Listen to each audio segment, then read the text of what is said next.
On est maintenant prêt à accueillir notre première présentatrice. Donc, je vous la présente.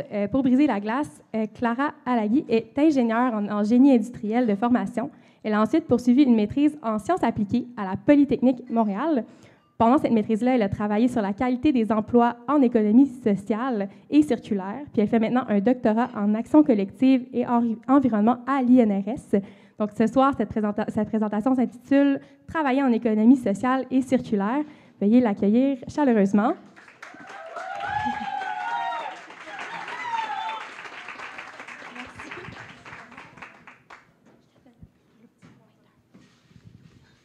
Super, merci. J'hésite à prendre le micro à droite et le pointeur à gauche ou l'inverse. Mais peut-être je vais changer au milieu. Aussi, j'ai jamais parlé pendant aussi longtemps de suite dans un micro. Donc, si ça va pas, dites-le moi. On commence ? Ouais. Donc, comme on l'a dit, je vais parler de qu'est-ce que ça veut dire travailler en économie circulaire. Ah oui, c'est moi qui dois passer les diaporamas. Ok. Je commence par vous faire travailler un peu. Lâchez vos bières, parce que je vais vous demander d'applaudir. Non, mais pas... je voulais savoir, dans la salle, qui sort son compost ou son recyclage au moins une fois par semaine, par applaudissement. Ok. Ouais, tout le monde, c'est rassurant. Et j'aimerais savoir aussi dans la salle, qui sait où va le compost et le recyclage après le camion. Quand même. Ok, qui s'habille en friperie, que ce soit de temps en temps ou très régulièrement? Ok, mais je vois qu'on a des écolos dans la salle, c'est pas mal. Mais qui sait comment les vêtements ils arrivent jusque dans les rayons? C'est quoi le processus pour les mettre en rayon et dans le magasin? Ok. Mais c'est bien, je suis là pour quelque chose.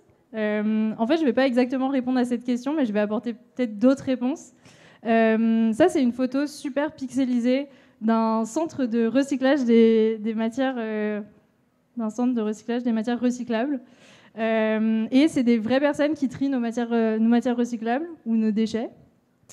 Ça, on dirait aussi un centre de tri, mais non, c'est un centre de dons. Et c'est un organisme de charité qui fait de la seconde main. En fait, ils reçoivent plein de dons dans des gros sacs poubelles et il y a des vraies personnes qui doivent les trier. C'est énormément de gestion de matière. Parfois, ça part directement à la benne. Parfois, ça part en magasin. Ok. Je reçois des signes par en avant, mais c'est pas des signes. Et donc, tout ça, c'est des métiers de l'économie circulaire. Donc, c'est des vraies personnes qui font ces tâches-là. Et c'est de ça qu'on va parler aujourd'hui. Plus particulièrement, moi, je vais parler de l'économie circulaire et de l'économie sociale. Donc, je vais expliquer qu'est-ce que ça veut dire. D'abord, l'économie circulaire, qu'est-ce que c'est ? Bon, je vois le public. Je pense qu'il y a beaucoup de gens qui savent déjà ce que c'est, mais c'est dans la présentation, donc je vais quand même l'expliquer. Aujourd'hui, on est dans un système qu'on appelle un système linéaire, où on va extraire de la matière première, produire, distribuer, consommer, jeter. C'est facile, ça va tout droit. Et le but de l'économie circulaire, ça va être de créer des boucles de matière dans cette économie linéaire.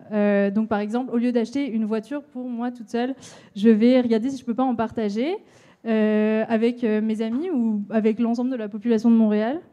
Je vais regarder si je ne peux pas réparer mon vélo avant de le jeter. Je vais regarder si je ne peux pas recycler ma boîte de carton avant de juste la jeter. Et ça va permettre de créer des boucles de matière dans l'économie et de la circulariser avec l'objectif de réduire le plus possible les déchets. Et qu'est-ce que c'est l'économie sociale ?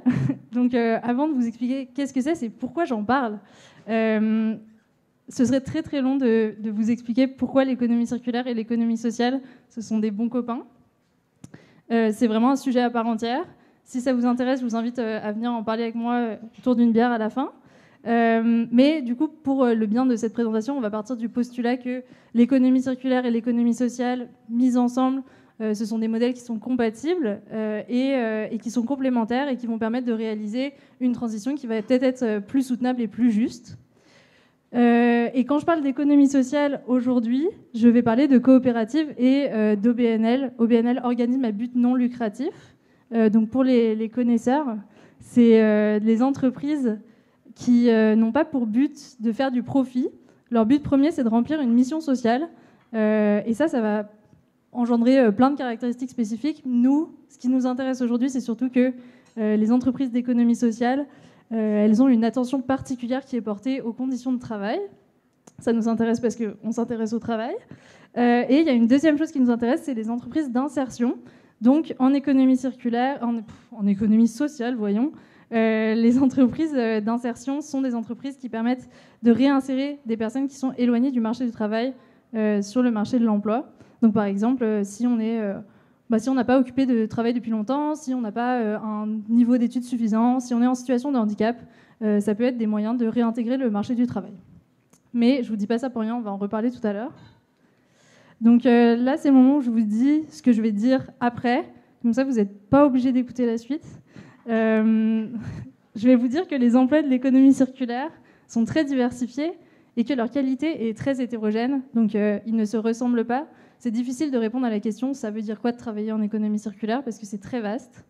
Et la deuxième chose que je vais essayer de vous dire, c'est que l'économie sociale a le potentiel de rehausser les conditions de travail ou au moins la satisfaction à l'emploi des gens qui les performent. Et c'est vraiment important de préciser que ce que je dis ici, ce n'est pas la vérité absolue, c'est mon interprétation de mes résultats, de mon étude qu'on a fait au Québec. Donc il n'y a pas de vérité générale. Et l'idée, ce serait peut-être qu'il y ait d'autres recherches qui viennent confirmer ou infirmer ce que je vais essayer de vous dire ce soir. Ok, on va commencer les vraies choses. Je vous présente David, Julia et Marianne. J'espère qu'il n'y a pas de David, de Julia ou de Marianne dans la salle ce soir. Ils travaillent tous les trois en économie circulaire dans une entreprise d'économie sociale.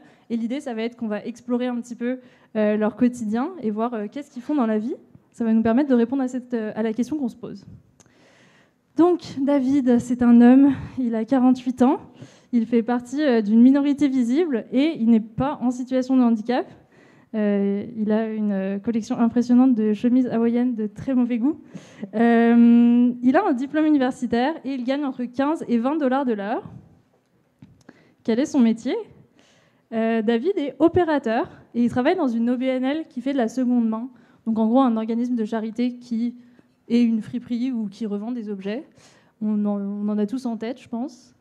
Ça s'inscrit donc dans la stratégie d'économie circulaire don et revente. Et au quotidien, il va recevoir les dons, les trier et les mettre en magasin. Donc comme je le disais tout à l'heure, c'est un métier où il y a énormément de gestion de matière, il y a énormément de dons qui arrivent, il y a énormément de tri à faire. Ça demande beaucoup de personnes, beaucoup de petites mains pour venir trier tous ces vêtements. Et donc c'est une des stratégies d'économie circulaire où il y a le besoin de plus d'opérateurs ou d'opératrices. Autant dire que David, il a beaucoup de collègues qui font le même métier que lui. Il se trouve que c'est aussi une stratégie qui est très utilisée en économie sociale. Ça, c'est un résultat qu'on a pu observer. Moi, mon interprétation, c'est que c'est une stratégie qui est très facile à mettre en place. Après tout, vous pourriez le faire chez vous aussi. Ça demande juste d'avoir un local pour réceptionner les dons et un local pour revendre les dons. Donc, assez facile à mettre en place. Peut-être qu'il y en a certains ou certaines d'entre vous que ça a interloqué. J'ai dit qu'il avait un diplôme universitaire au début. Généralement, c'est pas ce à quoi on s'attend quand il y a quelqu'un qui fait ce genre de travail. Là, encore une fois, ce que j'explique, c'est pas la vérité, c'est juste une observation que moi j'ai faite pendant mon terrain. En gros, la façon dont moi je l'explique, c'est que David, il est issu de l'immigration et il avait un diplôme universitaire dans son pays d'origine. Mais quand il est arrivé au Canada, son diplôme n'est pas reconnu.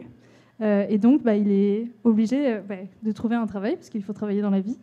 Et l'économie sociale, il se trouve que c'est des entreprises qui sont plus enclines à engager des personnes qui sont issues de la diversité.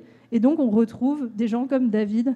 J'ai rencontré des médecins, des ingénieurs, qui, en fait, finalement, travaillent, trient les vêtements toute la journée. Donc voilà, ça pose quelques questions. Je me souviens, Julia, on a dit Julia ? Julia a 29 ans. C'est une femme, elle est blanche et elle n'est pas en situation de handicap. Elle gagne entre 35 et 50 $ de l'heure. Et elle a aussi un diplôme universitaire. Alors, qu'est-ce qu'elle fait, Julia, dans la vie? Julia, elle travaille dans une coopérative qui fait du partage de vélos. Donc là, vous pouvez imaginer Communauto, mais pour les vélos. Bixi, en fait, maintenant que j'y pense. C'est donc la stratégie économie collaborative, pour ceux qui s'y connaissent un petit peu en économie circulaire. Concrètement, qu'est-ce qu'elle fait? C'est surtout un travail de coordination. Donc, elle vérifie que Madame Machin a bien rendu le vélo, que le vélo numéro 400, il est toujours au bon endroit, et puis que tous les vélos sont fonctionnels. Donc, c'est un travail de bureau essentiellement. Il se trouve qu'elle travaille dans une coopérative. Donc, généralement, des petites structures, en tout cas, ce que nous, on a observé dans notre échantillon, c'est des entreprises qui ont moins de 5 personnes en général. Et donc, il faut mettre la main à la pâte. Parfois, elle fait aussi de la réparation de vélos. Parce que quand il faut. Il n'y a personne d'autre pour le faire. Donc, Julia répare des vélos de temps en temps. Et elle enregistre des niveaux de stress assez conséquents. En tout cas, nous, c'est ce qu'on a observé. Oui, donc c'est ce que je disais. Elle est multitâche dans sa profession. Elle nous dit aussi qu'elle a un fort niveau d'engagement envers son travail. Donc, elle est très motivée. À noter, comme on est dans une coopérative, c'est un membre, une voix. Donc quand il y a des prises de décision, on note que ces prises de décision sont plus horizontales entre tous les membres de la coopérative. Et ça, selon moi, ça peut contribuer à améliorer la satisfaction à l'emploi. On a un dernier personnage à voir et je vais accélérer car j'ai déjà dépassé mon temps peut-être. Marianne, Marianne a 41 ans, c'est une femme blanche, elle est en situation de handicap. Elle a un diplôme du secondaire et elle gagne entre 20 et 35 $ de l'heure. C'est une fourchette large, je vous l'accorde. Concrètement, qu'est-ce qu'elle fait? Elle est technicienne qualifiée et elle travaille dans une OBNL qui fait de la réparation d'électronique. Cette OBNL, il se trouve que c'est une entreprise d'insertion. Donc là, vous vous souvenez de ce que j'ai dit tantôt. Qu'est-ce que c'est une entreprise d'insertion? Concrètement, Marianne, elle est là pour une période de courte durée. Elle va apprendre à réparer des téléphones et des ordinateurs. Donc sa journée, elle se partage entre... Oh, mon Dieu! Sa journée, elle se partage entre de la réparation d'objets électroniques et des formations. À noter qu'on peut être au contact de matières dangereuses quand on fait ça. Donc, ça pose la question de genre, oui, on répare nos téléphones, mais qui répare nos téléphones? Dans quelles conditions? En l'occurrence, Marianne. L'apport de l'économie sociale ici, c'est que y a une mission sociale à l'entreprise et ça la motive. C'est quelque chose qu'on a beaucoup enregistré, en tout cas qu'on a beaucoup relevé pendant le terrain. C'est que le fait de travailler dans une entreprise qui a une mission sociale, ça donne vraiment du sens au travail. Ça permet vraiment d'augmenter la qualité ou en tout cas la satisfaction à l'emploi. Et puis, elle a, grâce à cette entreprise, une opportunité de formation et éventuellement d'emploi à la suite de ça. C'est plutôt pas mal. Enfin, je sais pas, je pense. Donc voilà, on arrive à la fin, on peut conclure. Qu'est-ce que j'ai dit? J'ai dit qu'il y avait des emplois très différents en économie circulaire. Là, je vous en ai présenté que 3 exemples. Et ce serait beaucoup plus long de tous les présenter. En fait, je ne pourrais pas.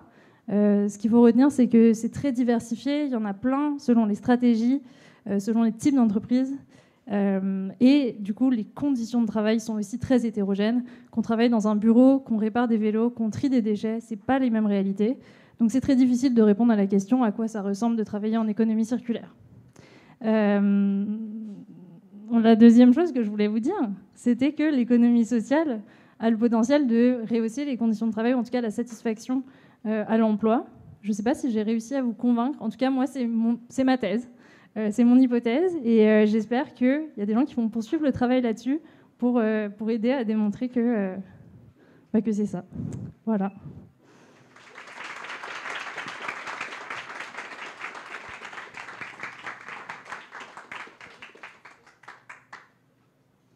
Donc, merci beaucoup, Clara. De rien. Super présentation. J'ai ici un deuxième micro.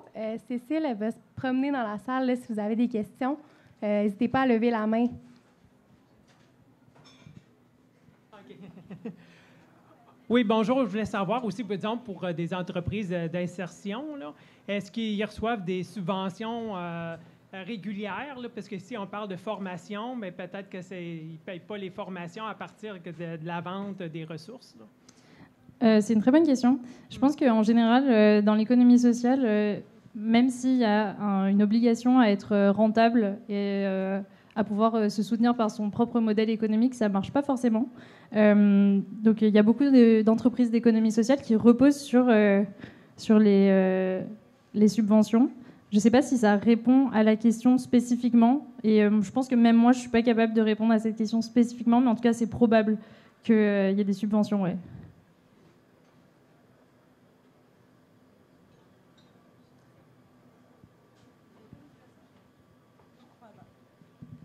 Oui, moi, c'est par rapport au concept de meilleures conditions de travail. C'est que dans l'ensemble, ce sont des petites entreprises, en fait. Pas nécessairement. Pas nécessairement, d'accord. Non, il y a dans notre échantillon, on avait par exemple 4 entreprises qui avaient plus de 100 employés. Ok, parce que j'ai toujours l'impression que plus une entreprise est, on va dire, conséquente, plus le lien social, enfin le lien, les relations sociales entre la hiérarchie même est flou, ce qui explique qu'il y a des problèmes de conditions de travail. Effectivement. Non, mais c'est vraiment intéressant. On a constaté qu'il y avait une corrélation entre le fait de travailler dans une coopérative et le sentiment d'horizontalité qu'on a par rapport aux décisions, mais c'est aussi corrélé avec la taille de l'entreprise parce que les coopératives de notre échantillon sont significativement plus petites que celles que les OBNL. Et donc, c'est difficile d'interpréter ce résultat. Est-ce que c'est parce que l'entreprise est plus petite ou est-ce que c'est parce que c'est une coopérative? Donc, effectivement, c'est une question qui reste en suspens. Puis, j'imagine aussi qu'il y a un lien fort avec le sentiment de faire quelque chose d'utile. Enfin, je veux dire, c'est pas un bullshit job, là. C'est pas un job où on fait quelque chose pour histoire d'eux, quoi. On fait quelque chose qui est utile, qui a du sens enfin, qui sont dans le meilleur des mondes, en accord avec nos principes, on va dire.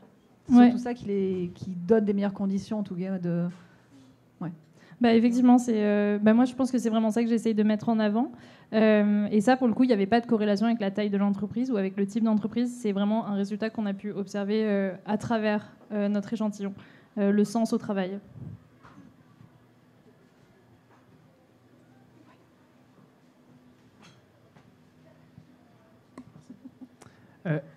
Est-ce qu'on a une idée de la quantité de travailleurs en économie sociale ou économie circulaire au Québec ? Il y a 11 000 travailleurs et travailleuses en économie sociale, mais en économie sociale et circulaire, je ne sais pas. Ça représente un pourcentage important des travailleurs, j'imagine, au Québec, ou c'est quelque chose qui est encore marginal ? Non, c'est quand même assez marginal, l'économie sociale encore. Ouais. Est-ce que c'est à la hausse ou plutôt à la baisse ? Je ne sais pas, mais je pourrais t'envoyer le rapport du chantier de l'économie sociale sur les 3 dernières années si tu veux checker. C'est très gentil, merci Clara.